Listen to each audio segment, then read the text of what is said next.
Hey, it's the Second Opinion podcast with Dr. Paul Kolodzik, where we talk about anything and everything medical, from a sore throat to the future of AI medicine.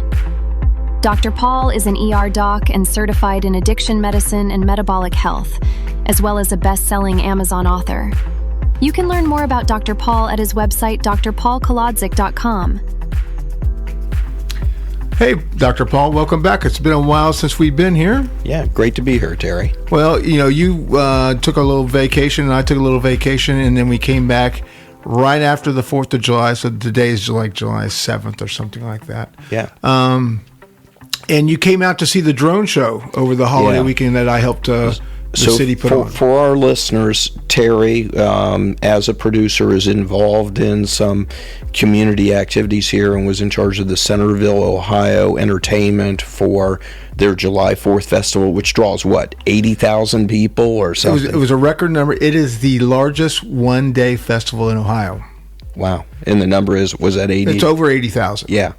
Yeah. And it's a large, but this year we put on a drone show as well as fireworks. So Terry gave me a heads up on this, so I took my family to see it. We had a great time, and I told him, of course, it was the best drone show I've ever seen.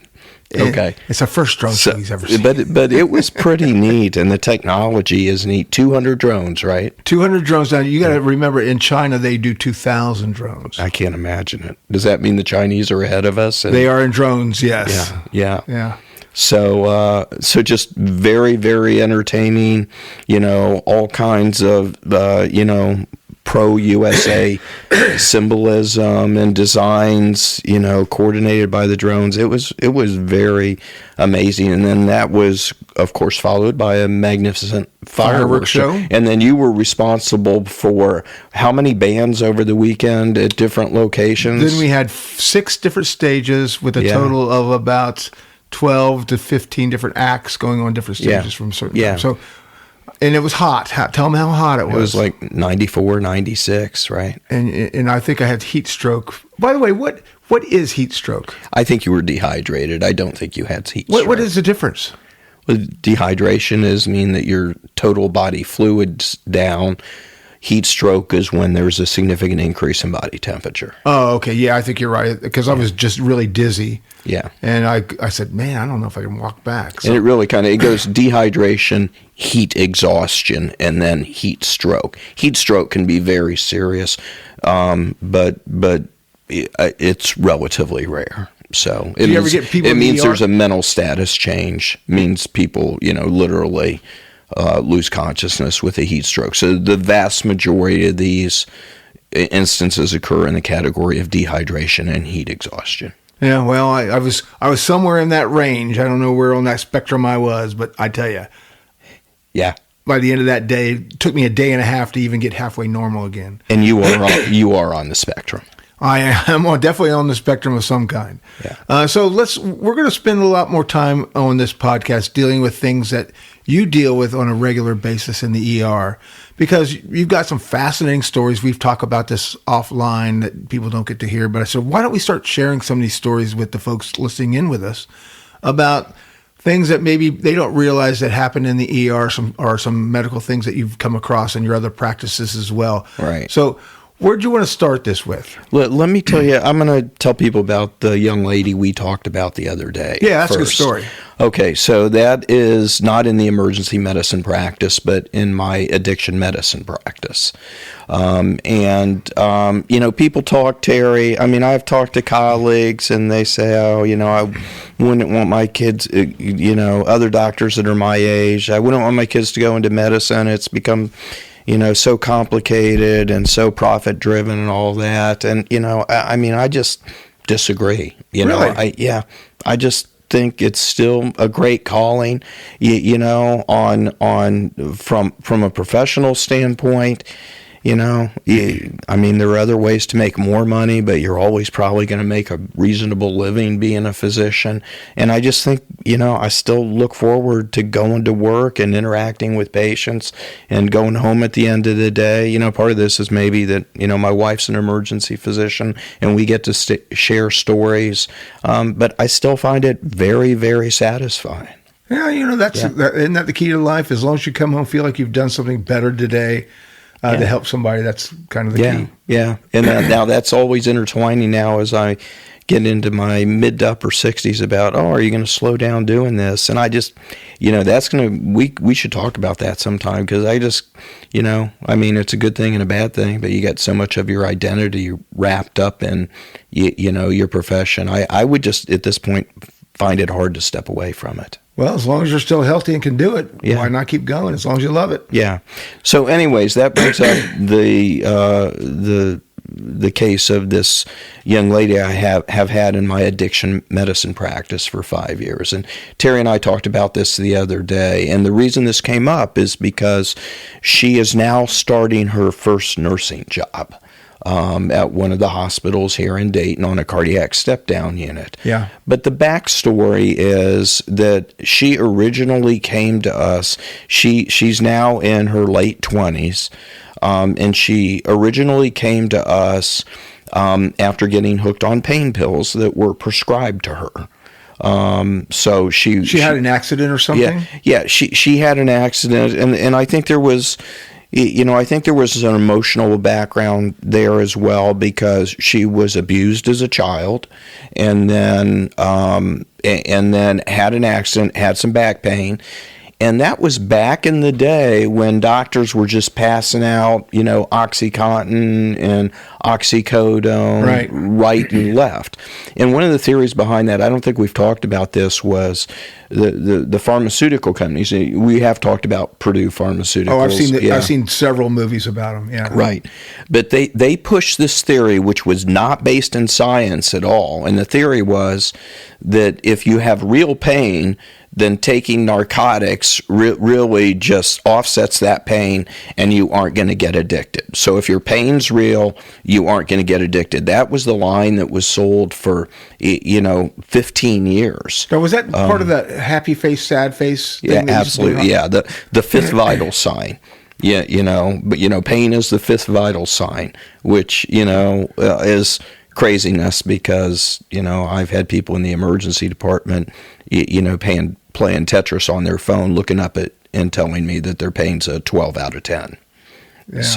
Yeah. So that was a big mistake. You got to take pain seriously, and you need to treat it appropriately. But that was just part of the mechanism of the opiate epidemic that we ended up, because we were told if there was a frowning face there, you have to treat that. And when I say we were told, I was saying medical leadership in facilities, in healthcare facilities, hospitals said, you got to take this seriously. You need to treat this pain. We can't be getting patient complaints because you didn't give them enough pain medicine. That's wild. Yeah. And that ties back into that movie. That if you haven't seen that movie, watch the movie about, what was the name of the family? Oh, man, you asked me too quick. Yeah, they're the guys who pharmaceutical companies, Pharma, where I can't remember. Yeah, the name of the company is Purdue Pharmaceuticals. Yeah. Okay. So go back about this. So, anyways, so she came to us initially, and this was a very typical story where she got hooked on pills from the doctor. Then there was a crackdown by the state medical board saying, you guys, we're creating all this addiction problem. You guys can't do that anymore. So a lot of doctors just it's like 1 month you get your pills, the next month, nope, I can't do that anymore. And so people went out on the street searching for medicine. And of course there was a shortage of narcotics on the street, and a lot of people turned to fentanyl. Either pills or snorting fentanyl. Some people obviously did recreational IV fentanyl and heroin. Holy cow. Yeah, this young lady never did, but she couldn't be without medicine because she would go into withdrawal.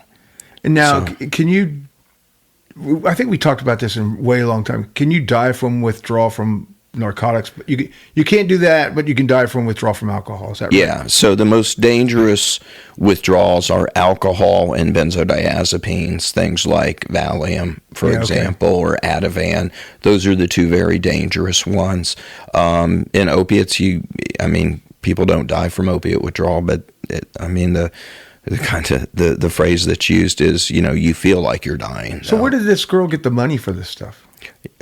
She would beg, borrow, and steal. She was living at home. She would sell, family member stuff, just anything. And what made her basically reach out and say, I need help? Well, so she got to the point where she realized, quite honestly, a lot of this is just her own ethic and her own, moral approach to life, is that she said, I don't want to live my life this way for the rest of my life.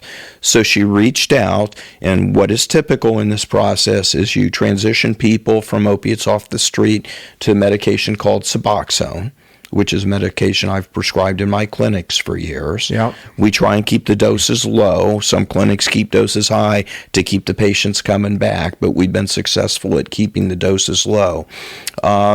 And she stabilized herself. And in stabilizing herself, she got a job working 40 hours a week. Well, let me ask you about how long did it take her to go from fentanyl using Suboxone? Yeah, you can do that transition pretty quick. You can transition people within a couple weeks and stabilize them. Yeah. Now, you usually have to start on a higher dose of Suboxone depending upon the amount of fentanyl used. Okay. But then you can ratchet it down over a period of time. And how does somebody know that that's working? How do you know that, this is working for her? Because she's not in withdrawal anymore. So withdrawal, what kind of symptoms would you see if you're in withdrawal? So there is a scale that you can use. It's sweating, it's your hair standing up on the back of your neck and your arms, it's palpitations, your heart beating fast, it's nausea, diarrhea, headaches, sleeplessness. So it's basic cramping, body cramping. And how long does withdrawal last? If you did this without medicine, how long would withdrawal last? Yeah, generally, it gets worse depending upon how high the use is within a period of hours. It can, within 6 or 8 hours, you can begin withdrawal. Some people need to have medicine need a fix every 6 to 8 hours. But then the worst is generally over within 3 to 4 days. But relapse is common.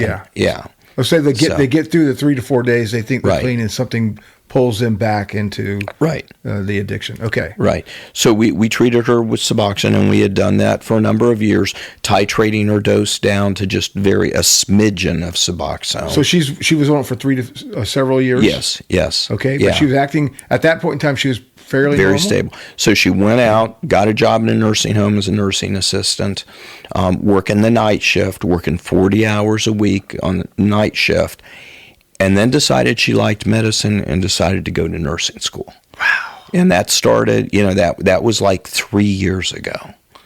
And just so she continued to work 40 hours a week, night shift, and put herself through nursing school over the course of the last 3 years. And, I'm meeting with her every month, initially some in person, but a lot of telemedicine. She's going ahead and coming in for her drug screens, making sure she's staying on track. Right. We're titrating down her dose of Suboxone. When does that ever end? The answer is yes for some patients. Some patients, though, just want to be on a low dose long term because they're so fearful. You can see I don't blame them. You can see it in their eyes. I don't blame them a bit. They're so fearful of going back to the place that they were at one point. Yeah. That they just feel like they need that as an insurance, and it's other than maybe decreasing cravings a little bit and keeping them out of withdrawal, it's not an issue. For example, she went and passed her nursing boards, a month ago. That's fantastic. Got registered by the state nursing board. Yeah. And you can do that on low doses of Suboxone because it doesn't affect your performance in your work. And, last visit I had with her, she was just so proud that, she's going through orientation at the cardiac step-down unit at one of the big hospitals in Dayton. So just a true success story. Well, what makes this even better for her, that if somehow she ends up dealing with patients with similar situations, how sympathetic she'll be. Yeah. Right? Well, I think she'll understand a lot about patient care, having been a patient for a long period of time. All right. Hey, well, that's a great story, and we're going to end this podcast right now. But I got to tell you, that's a great story. Yeah, if you have somebody, if you know somebody that has been dependent, there is this controversy about Suboxone. I mean, the term that's thrown out there is, oh, you're just replacing one medicine for another or one dependency for another. I think it's a great medicine. I think it needs to be used prudently. Yeah. But I think if you know anybody that would benefit from that because they're still doing pills or fentanyl, I would advise them in that direction. And the other thing is, if you know somebody that is on a limited amount of Suboxone, don't view that as a negative or a disparaging thing. I totally agree. Yeah. So some people still think it's got a little a nuance to it that that person is a druggie or dependent, but there's a lot of people on low doses of this medicine that have done real well. On the flip side, if you know somebody and they're going to a clinic that is keeping them on high doses indefinitely just to have a patient indefinitely and they aren't titrating it down, that's a problem too. So really, I think, it's good to make a transition to the medicine, but then over a period of months to years, you got to go ahead and wean that dose down. All right, so we're going to end this podcast. Just again, your book is out there about CGMs and blood sugar. If somebody's and interested, a lot of sales recently we saw, right? Yeah, if we were just out there on the website, it is crazy. Yeah. How does somebody get a hold of this book or find out more about this book? Yeah, again, it's the best-selling. We're switching gears here to another topic, but the best-selling book on Amazon for continuous glucose monitoring for non-diabetics. If you just go to Amazon, put my name in and book, you'll find it. So, all right. Well, Dr. Paul, thanks again. We're going to be kind of making our little podcast a little bit more focused and shorter. So thanks for joining us, and we'll be back again with another podcast with a second opinion and Dr. Paul Kolodzic. Thanks, Terry.